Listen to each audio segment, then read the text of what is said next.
Hello and welcome in video lecture. In previous lecture, we have learnt about summary of the novel To Serve with Love by E.R. Braithwaite. In this summary, we saw the setting of the East End of London is relevant to the narrator's understanding of the student's background. Historical, the East End of the London was associated with the poverty and overcrowding, with additionally heavy bombing during the World War. Braithwaite soon discovered the shocking condition in which students live.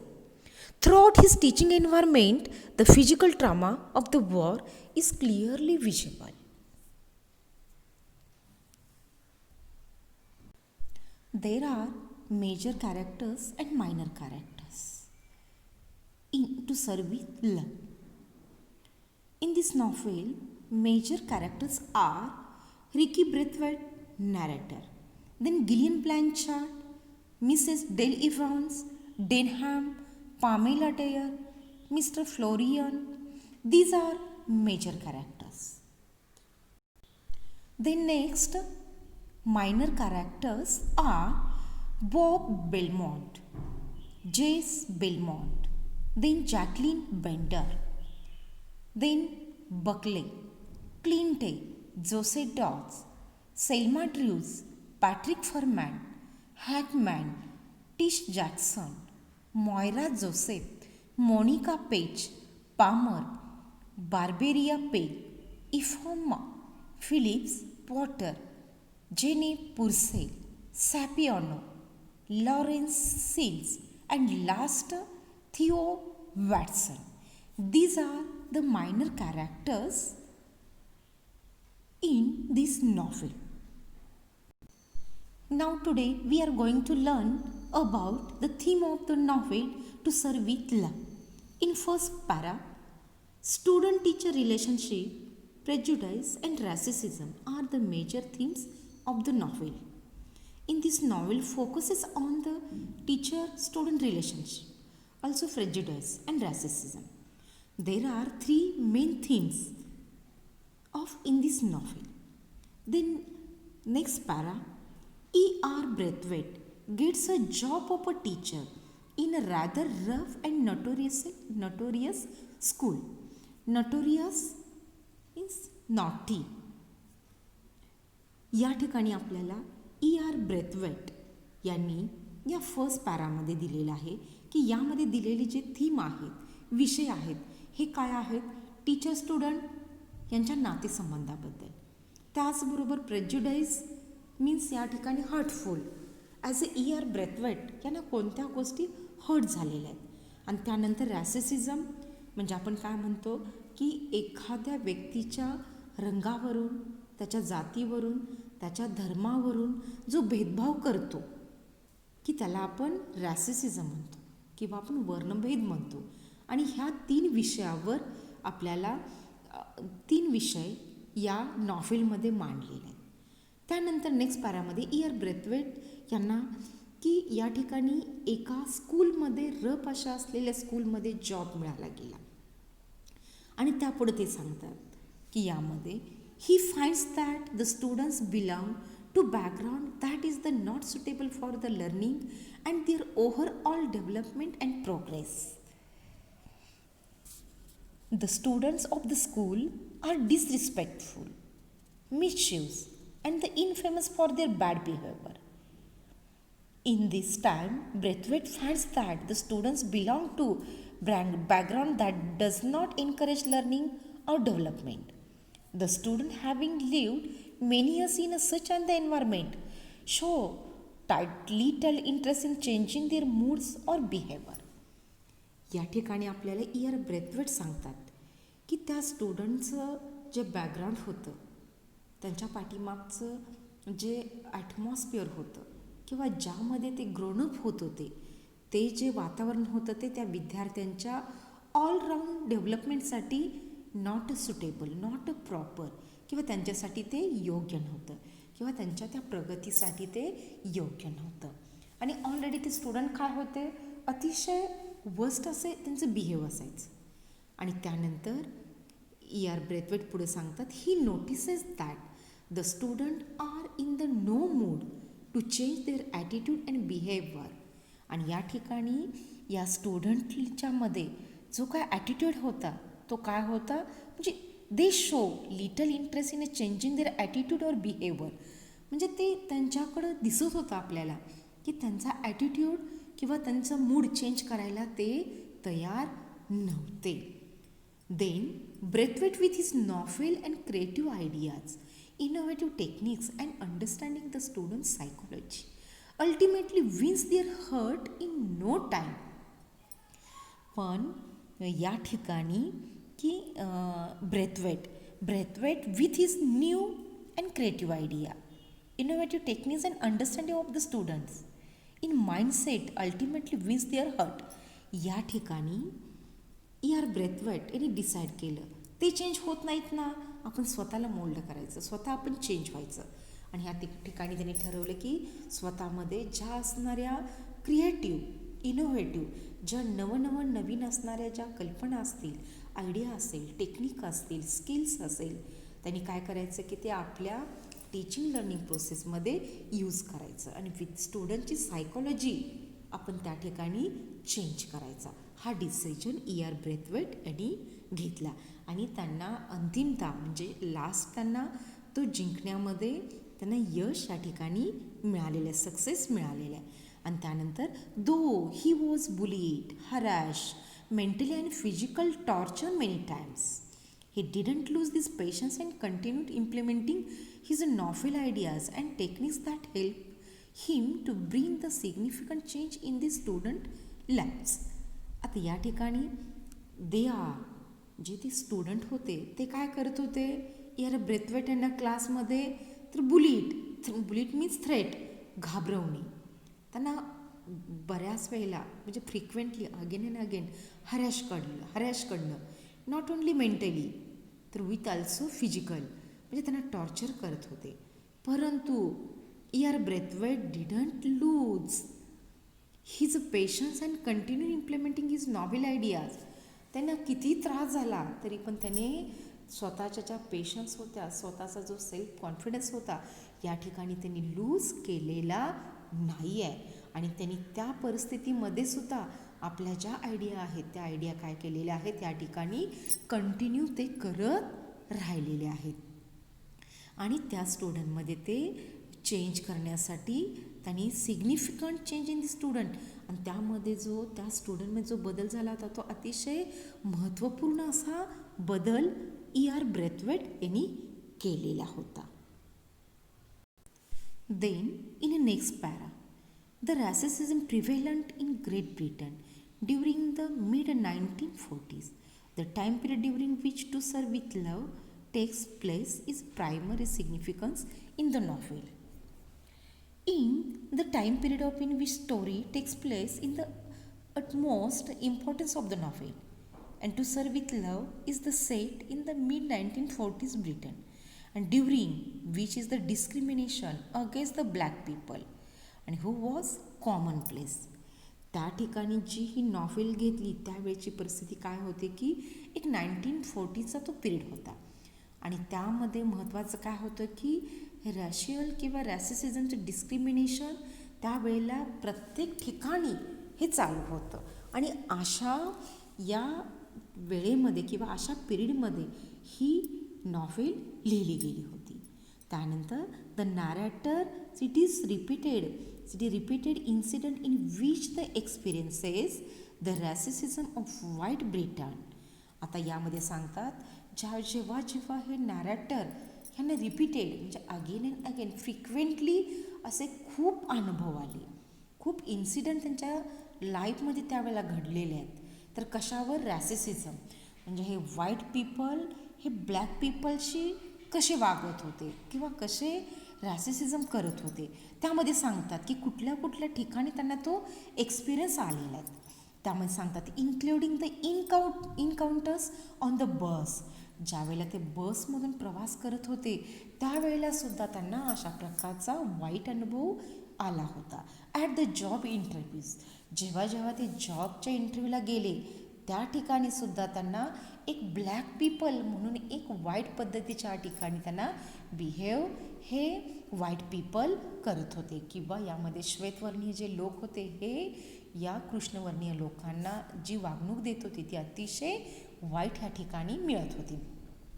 त्यानंतर म्हणतात at ग्रीनस्लेट school, आणि त्याचबरोबर ते त्या ग्रीनस्लेट स्कूलमध्ये होते त्या स्टुडंटकडून त्यांना जे काय आपण काय म्हणतो की त्यांना डिसरिस्पेक्ट, म्हणजे कुठलाही त्यांना पोलाईटपणा, रिस्पेक्ट ह्या गोष्टी त्या ठिकाणी मिळत नव्हत्या. का तर ही इज द आउटसायडर, किंवा he is the black man, किंवा he is the black teacher, म्हणून त्यांना त्या ठिकाणी रिस्पेक्ट मिळत नव्हता. When searching for the housing, ज्यावेळेला ते आपलं स्वतःचं ज्यावेळेला ते घर शोधण्यासाठी गेलं त्यावेळेलासुद्धा त्यांनी एक ब्लॅक पीपल किंवा एक कृष्णवर्णीय व्यक्ती आहे म्हणून लोकांनी त्यांना घर दिलं गेलं नाही.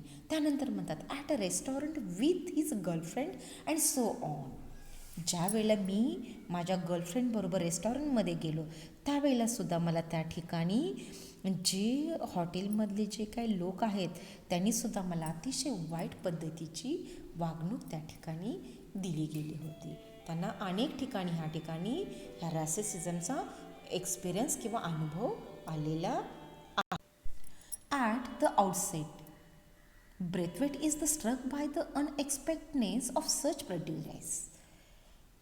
Therefore, he shocked at the prejudice he encounters, which makes us realize that the society views him as the black British citizen in a British. या ठिकाणी त्यांना बऱ्याच वेळेला अनएक्सपेक्टेड गोष्टी या ठिकाणी घडल्या गेल्या वेळेला. He was brought up in a British Guiana and he viewed himself as the British citizen, not as a black British citizen in a British colony. जेव्हा ते ब्रिटिश कॉलनीमध्ये किंवा ब्रिटिश लोकांच्यामध्ये त्या रॉयल एअरफोर्समध्ये जे काम करत होते त्यावेळेला त्या ठिकाणी त्यांना रिस्पेक्ट, व्हॅल्यू, स्टेटस मिळत होता. बघा इथं काय सांगितलं आहे, when he served great Britain in the royal air force that gave him the respect and esteem in the society. ज्यावेळेला ते सेवेमध्ये होते त्यांना त्या ठिकाणी एक आदर, सन्मान किंवा त्यांना एक स्टेटस त्या ठिकाणी देत होते. परंतु त्यानंतर the day he left the job he find himself to be an outsider. तर या ठिकाणी ज्यावेळेला त्यांनी जॉब ह्या ठिकाणी ज्यावेळेला त्यांचा लेफ्ट झाला आणि त्यानंतर जे लोकांचं बिहेव होतं ते अतिशय वेगळ्या पद्धतीचं, म्हणजे once he left the job he the respect and esteem which he enjoy also disappeared, and that British society no longer accepted his place in it. म्हणजे ज्यावेळेला त्यांनी जॉब सोडला त्यावेळेला त्यांना जो रिस्पेक्ट आणि जो व्हॅल्यू होता तो डिसॲपियर झालेला दिसून येतो. त्यानंतर त्यांना ते व्हाईट पीपल कुठल्याही प्रकारचा सन्मान किंवा आदर करत नव्हते. त्यानंतर नेक्स्ट पॅरामध्ये Braithwaite's extensive experience no user in a job interview, where he is informed that the job has already been filled or he is overqualified for it.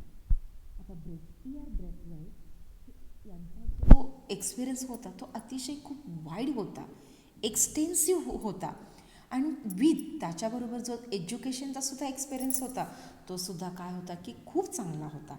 म्हणजे त्यांचं एज्युकेशनल क्वालिफिकेशन होतं हे सुद्धा वेल होतं, वेल क्वालिफाईड होते ते.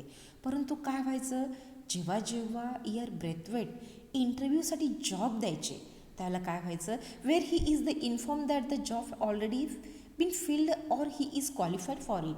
ज्यावेळेला ते इंटरव्ह्यूला जायचे त्यावेळेला तिथले काय सांगत होते की ऑलरेडी तिथली वेकन्सी फिल झालेली आहे आणि तुम्ही काय आहे ओव्हर क्वालिफाईड, तुमच्याकडं असलेली जी डिग्री आहे ती खूप आहे, जास्त आहे, म्हणून तुम्हाला आम्ही या कामावर घेऊ शकत नाही किंवा या वेकन्सीसाठी तुम्ही योग्य नाही आहे असं प्रत्येक वेळेला त्यांना इन्फॉर्म्ड केलं जायचं. And this hardness Braithwaite sense of betrayal for the British. आणि या गोष्टीमुळं ब्रेथवेट यांच्या मनामध्ये त्या ब्रिटिश लोकांच्याबद्दल किंवा त्या व्हाईट पीपलबद्दल मनामध्ये अतिशय कटुता त्या ठिकाणी निर्माण झालेली आहे.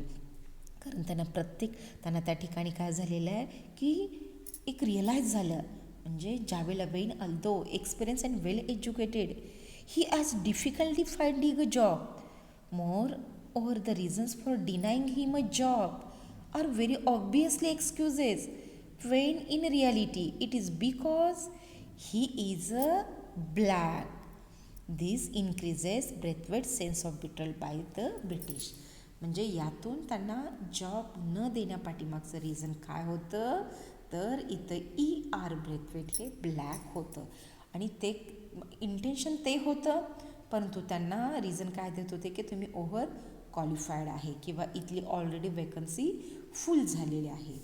त्यानंतर ते म्हणतात की आणि यामुळं त्यांच्या मनामध्ये ह्या ब्रिटिश पीपलबद्दल अतिशय हेटट निर्माण झाला. Interestingly he never lashes our physically and only rarely does he do verbally. त्यांना फक्त फिजिकली आणि मेंटलीच त्रास झाले नाही तर त्यांना वर्बली म्हणजे शाब्दिकसुद्धा त्यांना टॉर्चर या ठिकाणी केलं गेलं. He exhibit patience endurance at a time and at other they describe the way the rage inside him the transforming into hatred so strong that he desired to hurt those who treat him unfairly.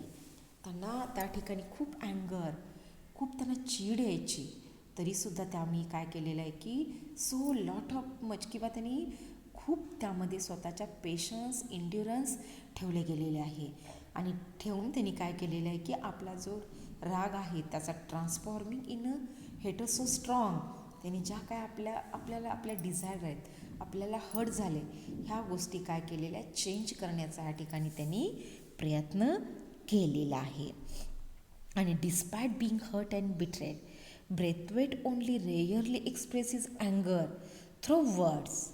He never lashes out the physically.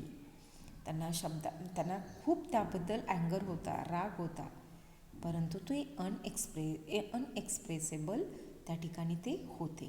आणि त्यानंतर as a result of such experiences Braithwaite find the student at the Greenslade school to be a bit notorious and rough in the behaviour but with proper care and treatment all the student would surely achieve success and desired goal in their live.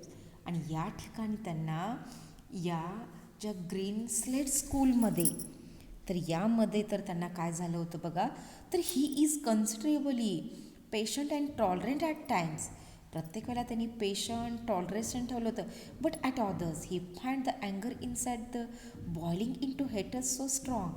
त्यांच्या मनामध्ये इतका राग उफाळत होता तरी पण त्या ठिकाणी ते कंट्रोल करत होते. आणि that he wishes to hurt those who have treated him poorly and his परंतु त्यांनी शेवटी काय केलेलं आहे, E.R. ब्रेथवेट यांनी जो काय आपला राग होता म्हणजे his relationship with students undergoes gradually transformation through his continuous efforts and thus although he finds them to be disrespectful and ill manners at first. सुरुवातीला जेव्हा त्या ह्याच्यामध्ये स्कूलमध्ये गेले तेव्हा त्यांना डिसरिस्पेक्ट किंवा त्यांच्याकडून पण झाला गेला आणि स्टुडंटने पण दिला, पण त्यानंतर त्यामध्ये त्यांनी स्वतःला चेंज करून घेतलेलं आहे. आणि त्यांनी काय केलेलं आहे, become certain that with proper care and treat they could be capable of achieving their goals leading the successful life. आणि या ठिकाणी शेवटी त्यांनी काय केलेलं आहे की या आपल्या स्वतःच्या ज्या न्यू नॉव्हेल क्रिएटिव्ह इनेटिव्ह आयडियामुळं स्टुडंटमध्ये चेंज आणलेला आहे आणि स्टुडंटच्या ॲटिट्यूड चेंज केला, मूड चेंज केला, त्यामध्ये त्यांना काय झालेलं आहे ह्या ठिकाणी सक्सेस मिळाला आहे. त्यांचं डिझायर किंवा त्यांचं गोल्स आहे ते या ठिकाणी कंप्लीट झालेलं आहे. त्या ठिकाणचे व्हाईट पीपलने यांना ज्या पद्धतीचं बिहेव केलं गेलं त्या पद्धतीचं त्यांनी बिहेव त्या स्टुडंटच्या बरोबर केलं गेलेलं नाही आहे. In this theme, racial discrimination is a very important theme. But what is meant by the racial discrimination? That it is referred to the unfair treatment of someone because of their race or to the belief that peoples qualities are affected by their race, and that the members of other races are not as good as the members of your own, and hence must be treated in differently, very oftenly poorly, means racism. Now, in this way, today we learn the theme of the novel To Serve with Love. Okay, thank you.